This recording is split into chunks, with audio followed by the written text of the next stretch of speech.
This is the all-new Audi RS7 Sportback, the second generation of the car that's supposed to combine the style of a coupe, practicality of a hatchback, luxury of a limousine, and the performance of a supercar. And here are the CarWow top 10 things you need to know about it.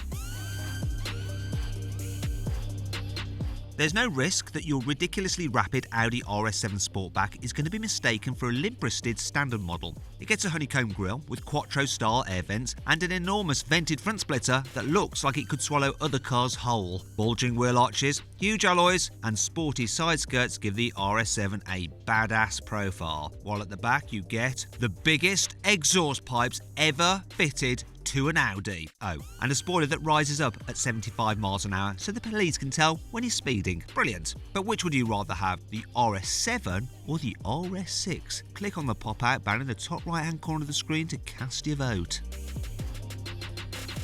Audi's gone to some effort to make the RS7's interior feel a lot more special than the basic cars. Open the door and you'll spot cool illuminated sills and heavily bolstered sports seats in Napa leather. You can pay extra if you want to have them in even softer Valcona leather, complete with RS badges embossed into the material. Audi's even updated the infotainment graphics to show an RS7 on the display rather than a standard A7. Now that's what I call attention to detail.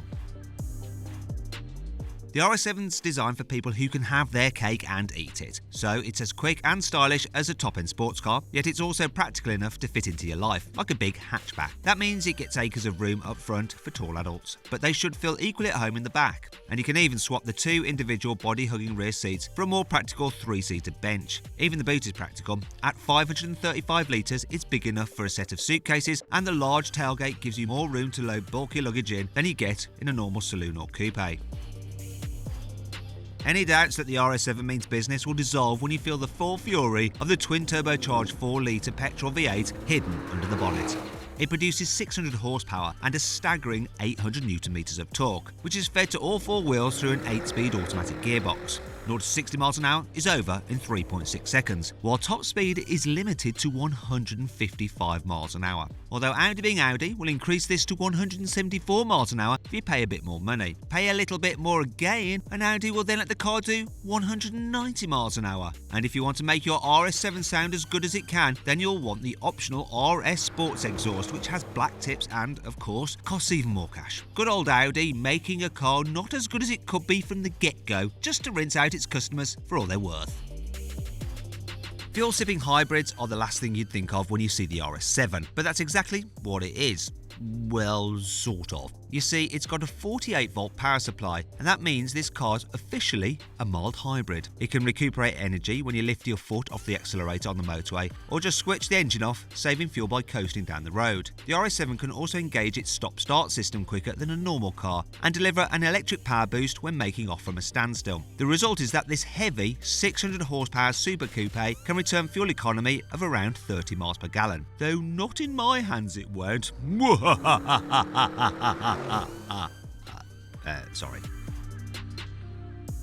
One thing that you can guarantee about a fast Audi is that it'll come with Quattro 4-wheel drive, and naturally the RS7 gets the latest version. Most of the time it sends 60% of the power to the back wheels to make the car feel more responsive in the corners, although up to 70% of the power can go to the front if the car needs some extra grip. Also, the RS7 can brake its inside wheels to help it turn into corners quicker, while the optional sport differential will make it possible to actually do some small tail slides. The RS7 Sportback is likely to cost from around £100,000, and that's before some pricey options. Anyway, if you want to see how much you can save on an Audi, or any car for that matter, click on the pop-out banner in the top right-hand corner of the screen to check out the best car deals on CarWow from our trusted dealers. If you want supercar performance but a pillowy soft ride that can smooth out the bumpiest roads, then there's some good news. Air suspension comes as standard on the RS7. Also, its air suspension is 50% stiffer than that on the normal car, in order to cope with the RS7's potential 190 mile an hour top speed. You can actually fit the RS7 with optional RS Sport suspension, plus dynamic ride control. This ditches the normal air suspension for steel springs and dampers, which are actually stiffer still. Also, this system can keep the Sportback flat in the corners by pushing pressurised oil into the corner that's leaning the most. This helps keep the big Audi stable and level on twisty roads. But if all that sounds like a recipe for discomfort and back problems, don't worry. There's also a comfort setting on this sport suspension, so it's still easy to live with every day. As standard, the RS7 gets progressive steering. This means you don't have to turn the steering wheel as much when you get to tighter bends. If you want even quicker response, then there's the optional dynamic all-wheel steering. At high speeds, this will turn the rear wheels in the same direction as the fronts to improve stability, while at lower speeds, the opposite happens and the rear wheels go in the opposite direction to the front, like on a forklift truck. That makes this huge RS7 more manoeuvrable in confined spaces like multi-storey car parks, so you're less likely to curb its expensive alloy wheels. Thank God for that. Please subscribe to this channel for more videos, and if you click on the deals box to the right, you can see how much you can save on a new car at CarWow. Or click on the video windows below to watch another of my videos.